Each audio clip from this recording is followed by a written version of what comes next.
პარლამენტის თავმჯდომარე აკეთებს ახლა მედიასთან კომენტარს პირდაპირ ეთერში ჩავთავთ შავლა პაპუაშვილს.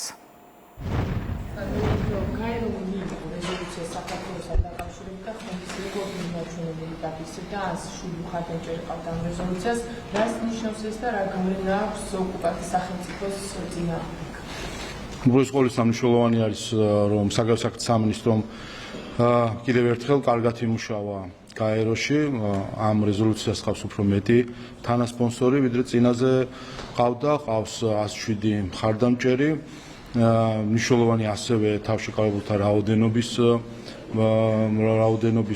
სტაბილურად დატოვება და იმ მხრივ არ შეიცვალოს უარყოფითისკენ თავისთავად ეს აჩვენებს კიდევ ერთხელ რომ საერთაშორისო სამართლებრივი ნორმები მნიშვნელოვანი არის ერთის მხრივ, თუმცა მეორე მხრივ სამწუხაროდ ის იმედები რაც საერთაშორისო სამართლის მიმართ წესებზე დაფუძნებული საერთაშორისო წესრიგის მიმართ ქართველებს ყოველთვის ჰქონდა დღესდღეობით დარტყმის ქვეშ არის. ვინაიდან ხედავთ რომ სამწუხაროდ გაერო ვერ ასრულებს იმ როლს რომელიც უნდა შეასრულოს საერთაშორისო წესების უზრუნველსაყოფად კონფლიქტების გადასაწყვეტად, მაგრამ მეორე მხრივ თავად ინდივიდუალურად სახელმწიფოების მხრიდან რეზოლუციის მხარდაჭერა აჩვენებს რომ დღის წესრიგში მაღლა დგას საქართველოს ტერიტორიული მთლიანობის, სუვერენიტეტის და დევნილების სახში დაბრუნების საკითხი. ამერიკასთან დაკავშირებით კითხავთ, თქვენ მოისურვებთ მარკო რუბიოს და მისი მოადგილის განცხადებების საქართველოსთან მიმართებაში, ამ განცხადებების გათვალისწინებით რა პერსპექტივაზე შეიძლება ისაუბროთ საქართველო-ამერიკის ურთიერთობის გადატვირთვის კონტექსტში? რას ელოდებთ ამერიკისგან? ჩვენთვის გადატვირთვის პროცესი, რომელიც ახლა იმდინარეობს პროცესში, მნიშვნელოვანი აქვს იმას, რომ უპირველეს ყოვლისა ახალი ადმინისტრაცია იყენებს ორ ტერმინს, რომელიც ჩვენთვის არის გადამწყვეტი და მათ შორის ამ ორ ტერმინს ამერიკულ-ქართულ ურთიერთობასთან დაკავშირებით. ეს არის სუვერენიტეტი და ეროვნული ინტერესები. სწორედ ეს ორი პრინციპი იყო, რომელსაც უღრულებელყოფდა ბაიდენის ადმინისტრაცია, სხვა ქვეყნების სუვერენიტეტს და სხვა ქვეყნების ეროვნული ინტერესებს. ასე რომ ჩვენთვის მთავარი ეს ძირეული ცვლილება ამერიკის საგარეო პოლიტიკაში, რომლის შედეგადაც ჩვენ იმედი გვაქვს, რომ შესაძლებელი გახდება ახალი სტრატეგიული პარტნიორობის ჩამოყალიბება. პარტნიორობა რას უნდა ეფუძნებოდეს? თქვენ ხარს უსვათ, რომ წინასწრებში იყო ეს ფარადინა ქაღალდის დონის. ეხლა რა უნდა იყოს? მე ვფიქრობ, რომ რაც შეეხება სტრატეგიულ პარტნიორობას, რომელიც 2009 წელს აგვისტოს საქართველოს-რუსეთის ომის შემდეგ როგორც დამამშვიდებელი პრიზი გადასცეს მაშინ ნაციონალურ მოძრაობის რეჟიმს, რომ საბოლოოდ არ ჩამოშლილიყო. ამ სტრატეგიულ პარტნიორობასთან მე მგონი არის სრული კონსენსუსი არა მხოლოდ ჩვენი მხრიდან, არამედ ამერიკელების მხრიდანაც, რომ ის იყო ცარიელი, არაფრის მთქმელი დოკუმენტი, დეკლარაცია, რომელსაც არ ქონდა არსებითი შინაარსი. და ვთანხმდებით ვფიქრობ იმაზე, რომ მნიშვნელოვანი არის, რომ ახალი სტრატეგიული პარტნიორობა რეალურ დღის წესრიგს და რეალურ დღის წესრიგს ეფუძნებოდეს და მიმართული იყოს ორივე ხალხის, ამერიკელი და ქართველი ხალხის ხალხისთვის რეალური შედეგების დადგომისკენ. ასე რომ ამ მხრივ ვფიქრობ, რომ საერთო მიდგომა გვაქვს როგორც ჩვენ, ისე ამერიკის შეერთებული შტატების ადმინისტრაციას. ოპოზიციასთან დაკავშირებით გითხავთ, გრძელდება მკვიდრ დაპირისპირება ალიანსს გასცდა უკვე და ალიანსში ამერიკული პარტიების ერთმანეთის მიმართ საკმაოდ მწვავე და შეურაცხმყოფელ განცხადებებს აკეთებენ. თქვენი შეფასებით აი საბოლოო კულმინაცია რა შეიძლება იყოს ოპოზიციის დაპირისპირების? ახლა ხუთეულზეა. კულმინაცია როგორც ჩანს იქნება, რომ ალიანსი დაიშლება. თუმცა ეს დაშლა ჩვენ არ ჩავთვალოთ, რომ რაიმე იდეოლოგიური დაპირისპირება აქვს ერთმანეთთან, ეს არის მუდმივი გადაწყობა იმ ძალების, რომელიც ჩვენ ქვეყნის დაზიანებას ფიქრობენ ტაქტიკაში, ასე რომ ვფიქრობ შემდეგი ტაქტიკური სვლა მათი იქნება, რომ ეს ტოქსიკური ალიანსი თავისი არსით დაშალონ უბრალოდ გადაანაწილონ, ასე ვთქვათ, სხვადასხვა ჯგუფებს, მაგრამ რა ვიცი, ეს კიდეც ნანახი გვაქვს, მე რამდენჯერ უნდა შეეცადონ, რომ რაღაც ასეთი ფოკუსები ჩაუტარონ ქართულ ხალხს, რომ თითქოს ნაციონალ მოძრაობა არ არის ნაციონალ მოძრაობა. ალიანსმა თავისი ძალიან კარგი საქმე გააკეთა ჩვენი საზოგადოებისთვის, რომ კიდევ ერთხელ დადასტურდა, რომ არ არსებობს ყოფილი ნაცები, ნახეთ, რომ გაერთიანდნენ ისევ ერთად, იმიტომ რომ ეს არის არა პარტნიორული კუთვნილება და როცა ნაცს გულისხმობ, მე არ გულისხმობ მაინც და მაინც პარტიულ კუთვნილებას, მე გულისხმობ იდეოლოგიას. შეიძლება ვიღაცა ნაცნობი მოძრაობის რეჟიმის დროს ხელისუფლებაში არ იყო, ან ნაცნობი მოძრაობის პარტიაში არ იყო, მაგრამ თავისი იდეოლოგიით არის ნაცი და პირიქით შეიძლება ვიღაცა იმ პერიოდში საჯარო სამსახურში იყო, მაგრამ დროულად განერიდა იმ რეჟიმს.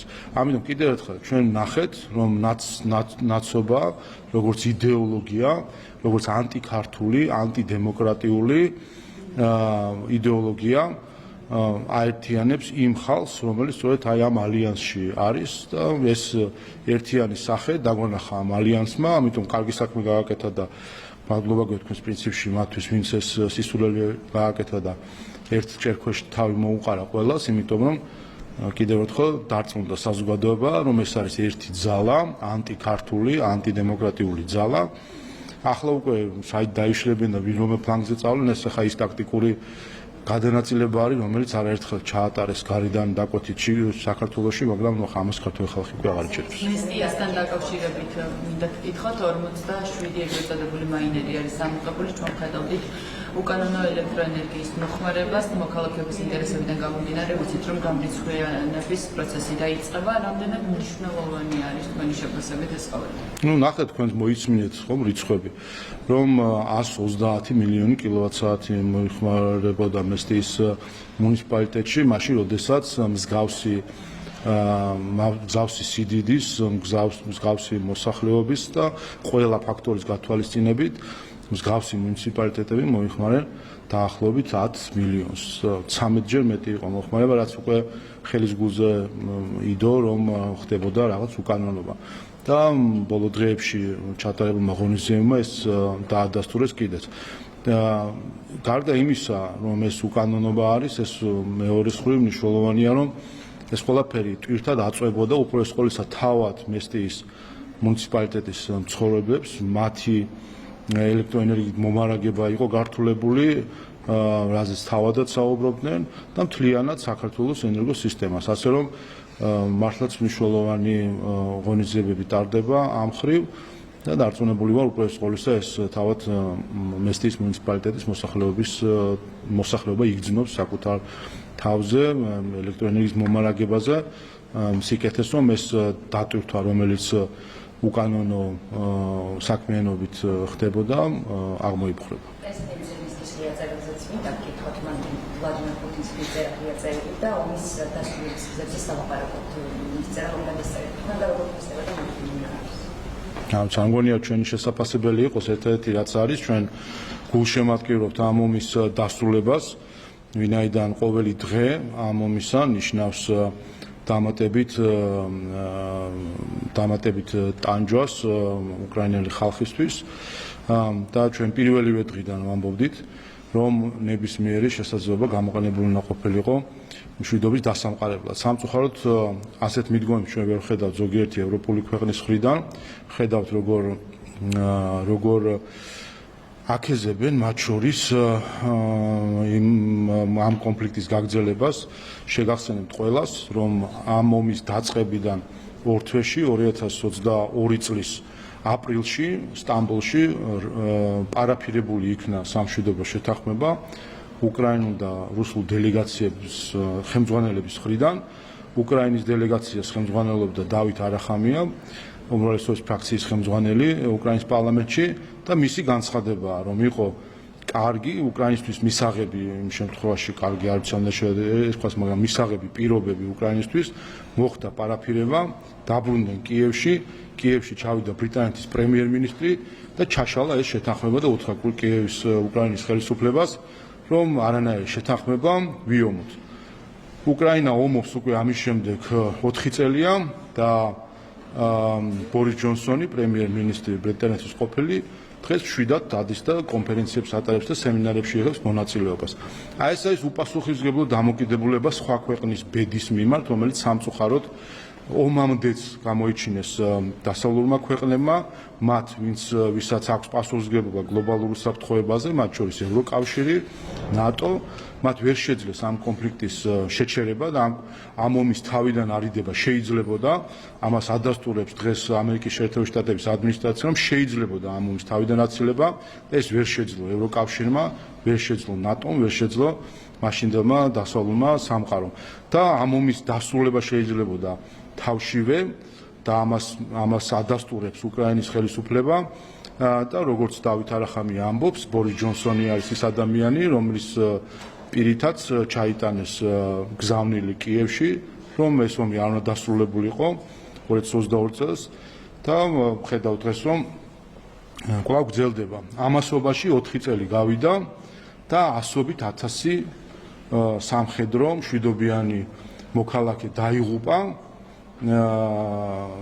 ამ ომის მსვლელობისას და ბოლო არ უჩანს სამწუხაროდ ამ ომის დასრულებას. ასე რომ ნებისმიერი ინიციატივა რომ ომი დასრულდეს მნიშვნელოვანი არის, რა თქმა უნდა მნიშვნელოვანი არის რომ მეტნაკლებად მისაღები პირობები იყოს ყველასთვის, მაგრამ თავად უკრაინის ხელისუფლებაც აცხადებს, რომ მათ შორის დავით არახამიას განცხადება იყო, რომ ის პირობები, რომელზეც ახლა მიდის მსჯელობა, უარესია, ვიდრე 2022 წლის აპრილის სტამბოლის შეთანხმების პროექტი, რომელიც ჩაშალა მაშინ ბორის ჯონსონის ვიზიტმა კიევში, როგორც ეს დაადასტურა დავით არახამია. 4 ოქტომბერთან დაკავშირებით დღეს აქტივს პროგრამა საფრთხის შეთანხმება, ისინი აღიარებენ დანაშაულს, რას ნიშნავს ეს ყველაფერი მათი მხრიდან. მნიშვნელოვანი უბრალოდ სკოლისა მოძალადეებმა აღიარეს საკუთარი დანაშაული და ინანიებენ, რომ საკუთარი ქვეყნის წინაშე ჩაიდინეს დანაშაული ძალადობით. მნიშვნელოვანი არის, რომ ეს 10 მოძალადე აღიარებს, რომ მათი მიზანი იყო პრეზიდენტის სასახლის ხელში ჩაგდება, რაც უკვე ყველანაირად ადასტურებს თუ რასთან ქონდა საქმე და მნიშვნელოვანი არის იმ მხრივ, რომ წერტილი დაესმება ყველა იმ სპეკულაციას და პროპაგანდას სინამდვილეში, რომელიც ცდილობდნენ, რომ შავი თეთრად წარმოეჩინათ და ძალადობას იკეთეთ, რასაც სამწუხაროდ აკეთებს დღეს ზოგიერთი უცხოეთიდან. ასე რომ მე მოუწოდებდი ყველას, რომ ამ მაგალითს მიბაძონ, საქართველოს ხელისუფლებამ განაცხადა, რომ სადაც იქნება სინანული, იქ იქნება ადეკვატური რეაგირება ხელისუფლების სხვადასხვა შტოს მხრიდან, იქნება ეს გამოძიების პროცესის, იქნება ეს შეწყალების შესაძლებლობა თუ სხვა ამგვარი ფორმები. რა თქმა უნდა, დანაშაულის სიმძიმიდან გამომდინარე, გააჩნია დანაშაულის სიმძიმეს და ამის მიხედვით იქნება შესაბამისი რეაგირება. ასე რომ მე იმედი მაქვს, რომ ის ადამიანები და ამ 10 ადამიანის კონკრეტულ საქმეებს არ ვიცნობ, თუმცა ფაქტია, რომ ეს ის ჯგუფი ადამიანების, რომლებიც შიდა და გარე რადიკალებმა წააქეზეს დანაშაულზე, წააქეზა აი იმ რადიკალურმა ოპოზიციამ ერთი სხვი და მეორე სხვი ბრიუსელიდან წამოსულმა განცხადებებმა წააქეზა დანაშაულზე, წაიყვანეს დანაშაულზე, გაწირეს ციხისთვის, მიატოვეს ციხეში ეს ადამიანები. ამიტომ მნიშვნელოვანია, რომ მათ შორის ხვებმაც ამ პროცესს შეხედონ, შესაბამისი დასკვნები გამოიტანონ და ეთანამშრომლონ საქართველოს სახელმწიფოს და არა საქართველოს სახელმწიფოს მტრებს. რამდენიმე კითხვას გადისვამთ, გაეროს რეზოლუციას დავუკვირდები და ამ რეზოლუციაში ჩვენ ვიცით, რომ არ ქონდა ჩინეთის და ირანის მხარდაჭერა. ეს მაშინ, როდესაც ჩინეთი არის სტრატეგიული პარტნიორი და რაც შეეხება ირანს, იქ ყოველთვის რეგიონული პრინციპით ჩავდივართ მნიშვნელოვან ღონისძიებებზე. რით ვერ მოხდა ამ დროის განმავლობაში რომ ჩინეთის და ირანის მხარდაჭერა მოვიპოვოთ ჩვენ მსგავსი ტიპის რეზოლუციებზე და დოკუმენტებზე და რატომ არ ხდება ეს? პირველი, იმიტომ რომ თქვენს ინტერესებში არ არის და მაინც და მაინც პრიორიტეტული არ არის ჩინეთის და ირანის მხარდაჭერა ექნება თუ არა მსგავსი ტიპის დოკუმენტებს თუ მუშაობთ, მაგრამ ვერ არწმუნებთ, რომ მათი მხარდაჭერაც ხდეს ამ დოკუმენტს. ამას იმითი ბევრი მხარდაჭერი ყავდა, შეიძლება წინასწარ შედარებითაც, მაგრამ რახან ეს ორი ქვეყანა ერთი სტრატეგიული პარტნიორია და მეორესთან გვაქვს ასეთი კარგი ურთიერთობა, მათი მხარდაჭერა რატომ არ მოიპოვეთ? შვეიცარიას რას ერჩით? მე გაქვთ შვეიცარიასთან შესაძლებელი, არ შვეიცარიამ დაუჭირა მხარი. ეს რა თქმა უნდა, კი ბატონო, ეს რა თქმა უნდა არის პროცესი, რომელსაც საგარეო საქმეთა სამინისტრო ძალიან სკრუპულოზულად მიყვება წლიდან წლამდე. იყო წლები, როდესაც სომხეთი არ უჭერდა მხარს, დღეს მხარდამჭერია, ამიტომ ეს პროცესი არის. ქვეყნები გადაწყვეტილებას იღებენ ბევრი ფაქტორის გათვალისწინებით, მათ შორის საკუთარი შიდა პოლიტიკის გადმოსახედიდან და ესეც იყო მაგალითად ერთ-ერთი ფაქტორი, სომხეთი რატომ არ უჭერდა მხარს, შემდეგ დაუჭირა მხარი, ასე რომ ჩვენ ამ პროცესს მივიდევთ, თავარი არის რაც თქვენ აღნიშნეთ, რომ არის მზარდი რაოდენობა ქვეყნების, რომელიც მხარს უჭერენ და ასევე ჩვენ მუშაობთ საგარეო საქმეთა სამინისტროს იმაზე, რომ თუ კი მხარდამჭერი არა, თავშეკავება დააფიქსირონ ქვეყნებმა და არა წინააღმდეგობა რეზოლუციას დაკავშირებით. მათ შორის თქვენ ნახეთ, რომ ორმა ქვეყანამ, რომელიც თავს იკავებდა ტრადიციულად, ამ შემთხვევაში დააფიქსირეს თავშეკავება, თუმცა იქვე ნაწილობრივ დაეთანხმნა რეზოლუცია საქართველოს სუვერენიტეტის აღიარებასთან დაკავშირებით. ამიტომ ეს პროცესი არის, რომელიც მიდის და საგარეო საქმეთა სამინისტროს აქვს მართლაც დიდი შედეგები ამ მხრივ, რომ იყოს რაოდენობა ქვეყნებისა მაღალი. ანუ თქვენ მოლაპარაკებები გაქვთ, მუშაობთ, მაგრამ ვერ არწმუნებთ ჩინეთს და ვერ არწმუნებთ ირანს. ჩვენ საგარეო საქმეთა სამინისტრო მუშაობს იმაზე, რომ ყოველწლიურად იყოს გაიზარდოს რაოდენობა ქვეყნებისა, რომელიც არ წავლენ წინააღმდეგ, ეს არის მთავარი ამოცანა, წინააღმდეგ არ წავიდნენ ქვეყნები და ამოვიდოს გაიზარდოს რაოდენობა მხარდამჭერი ქვეყნების. ასე რომ ამ მხრივ შედეგიანი არის და ჩვენ მუშაობთ ყველა ქვეყანასთან იმისთვის, რომ მხარდაჭერა გქონდეს ამ ქვეყნებისთან. კიდევ ერთხელ ქვეყნები, რომლებთანაც ჩვენ ახლო სტრატეგიული ურთიერთობა გვაქვს და შეიძლება მხარს არ უჭერდნენ ამ რეზოლუციას, მაგალითად შვეიცარია, ყველას თავისი მიზეზი აქვს, რომელიც ზოგი შიდა პოლიტიკაში არის, ზოგი სხვა საკითხებში არის, მაგრამ ამ მხრივ თავშეკავებაც მხარდაჭერა არის ხოლმე რიგ შემთხვევებში, როდესაც ზოგიერთ ქვეყანას ეხება ეს საკითხი. კი ბატონო, და ამერიკის შეერთებული შტატების თავდაცვის ავტორიზაციის არცაც მივუბრუნდები, ორი შესწორება არის, ერთი არის, რომ გამოვლინდეს იქ ჩვენს ქვეყანაში ჩინური სადაზვერვო ქსელები და რუსული სადაზვერვო ქსელების გამოვლენა და მეორე, რომ ამერიკული მხარდაჭერა დახმარება დაკავშირებული იქნება პოლიტიკური პატიმრების თემასთან დაკავშირებით. აი მოლოდინი რა გაქვს ზოგადად და აი რა საფრთხის წინაშე შეიძლება დადგეს ქართული ოცნება ამ ავტორიზაციის აქტის დამტკიცების შემთხვევაში და აპირებთ თუ არა ამ ორი მიმართულებით რაიმის შეცვლას, თუ პოლიტპატიმრების მიმართულებით და თუ პირველი შესწორების მიმართულებით რაიმის შეცვლას აპირებთ თუ არა, რომ ეს ამერიკის დამხმარება საფრთხის ქვეშ არ დადგეს თუნდაც. უბრალოდ ყოველთვის ეს კინო უკვე ნანახი გვაქვს, რომელიც სერიალად იქცა, ჯო ვილსონი აყენებს რაღაც ცვლილებებს და ამაზე ხა უნდა წავიდეს დაუსრულებელი საუბარი. ძალიან მშვიდად უყურეთ ამ საკითხს, ვაცადოთ ჯო ვილსონს, რომ საკუთარი პოლიტიკის მიღმა ცხოვრება უზრუნველყოს. მან განაცხადა, რომ ის აპირებს პოლიტიკიდან წავიდეს და შემდეგ არჩევნებს იქენს აღარ იყრის. როგორც ჩანს, მშვიდი სიბერისთვის ის ასე ვთქვათ, უზრუნველყოფისთვის ის მასაც ჭირდება გარკვეული ნაბიჯების გადადგმა, რომ ლობისტურ საქმიანობებში არის გარეული, ეს არაერთხელ გამოჩენილა ფარას რეესტრიდან მათ შორის. რაც შეეხება შინაარსს, სადაზვერვო ქსელების გამოვლენას არ ჭირდება ამერიკის შეერთებული შტატების კონგრესის ან ნებისმიერ სხვა ინსტიტუციის გადაწყვეტილება თუ შეხსენება, ეს უპირველეს ყოვლისა ჩვენს ინტერესებში არის და თქვენ ხედავთ სახელმწიფო უსაფრთხოების სამსახური როგორ აქტიურად არის ამ საკითხში ჩართული და როგორ ზუსტად და ყოველგვარი კითხვების გარეშე მოქმედებს. მათ შორის ბოლო პერიოდში თქვენ ნახეთ დაკავებები, გუშინდელი სტატიაც ნახეთ, რომელიც საფრანგეთში გამოქვეყნდა. ეს ყველაფერი მიანიშნებს იმაზე, რომ საქართველოს უსაფრთხოების სამსახური მოქმედებს ზუსტად ისე რომ კითხვის ნიშნებს არ ტოვებს, მიუხედავად იმისა, რომ სცადეს შიგნით, რომ კითხვის ნიშნები გაეჩინათ, რამდენად სწორი იყო ესა თუ ის ბრალი წაყენებული, მაგრამ თავად შემდეგ რაღაც ნაბიჯებმა გვაჩვენა, რომ ამ მხრივ ასე ვთქვათ ნებისმიერ ტესტს უძლებს ის მტკიცებულებები, რომლითაც მოქმედებს სახელმწიფო უსაფრთხოების სამსახური. და ეს გარდა იმისა, რომ ეს დაკავებები არის მნიშვნელოვანი იმისთვის, რომ აღიკვეთოს ამგვარი საქართველოში სადაზვერვო საქმიანობები, ეს არის მათ შორის პრევენცია და გაფრთხილება ყველასთვის.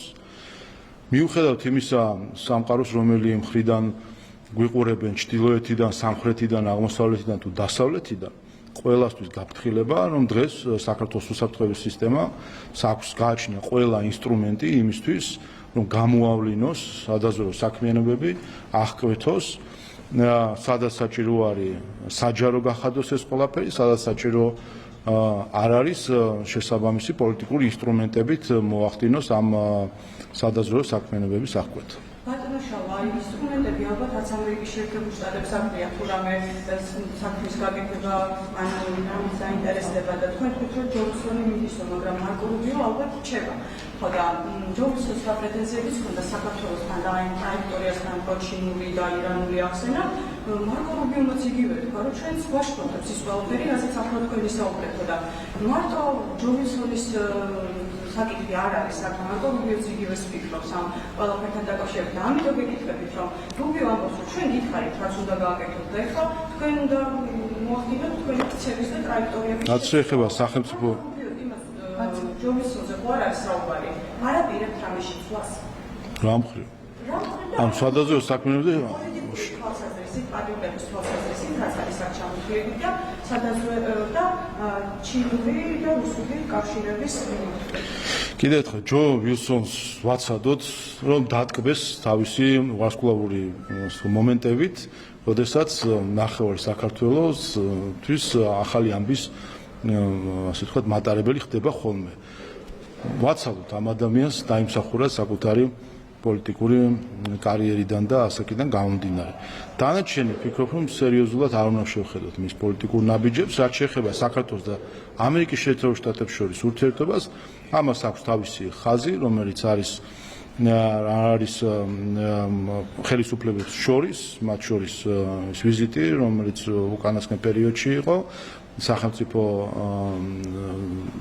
დივნის წარმომადგენლების ჯგუფის მხრიდან და სადაც იყო ძალიან შინაარსიანი საუბარი, რომელიც ჩვენ გვაძლევს იმის ოპტიმიზმს, რომ ის წუხილები, რომელიც ჩვენ გვქონდა, არის სწორად აღქმული, იქნება გაზიარებული და ჩვენ ვიხილავთ ადეკვატურ ნაბიჯებს ამერიკის შეერთებულ შტატების მხრიდან. ნაბიჯების გადადგმას აპირებთ იმ წუხილებზე, რომელიც ამერიკის შეერთებულ შტატებს აქვს თქვენი მისამართი.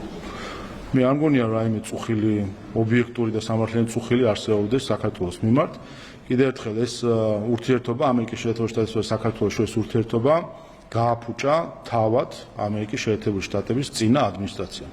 ბაიდენის ადმინისტრაცია არის დამნაშავე იმაში, რომ ეს ურთიერთობები დღეს არის ისტორიულ დაბალ წერტილში და გააფუჭა უსამართლობით. ასევე რაც უსამართლობას გაუფუჭებია, ის სამართლიანობა უნდა რაც უსამართლობას დაუნგრევია, ის სამართლიანობა უნდა ააშენოს. ეს არის ალბათ ის რა მოლოდინი, რაც ჩვენ გვაქვს. ასე რომ ჩვენ გაუზიარეთ ჩვენი ხედვა, გაუზიარეთ ჩვენი დამოკიდებულება, როგორ ხედავთ ამ ურთიერთობებს. ახლა ჯერი ამერიკის შეერთებულ შტატების ადმინისტრაციაზე არის, რომ ჩვენ ვიხილოთ ადეკვატური ნაბიჯები მათი მხრიდან. რაც შეეხება დიუშენის მქონე კავშირების მშობლებს, უშინი იყო შეხვედრა, მშობლები მოახერხილი იყვნენ, რომ შეიქმნება სამუშაო ჯგუფი და ასე შემდეგ. რა თუ არის ახლობის დროზე შეიძლება იყოს ეს წამალი და იცით რა მაინტერესებს, თუ ასეთი შესაძლებელი იყო ეს ადამიანები რამდენიმე თვის განმავლობაში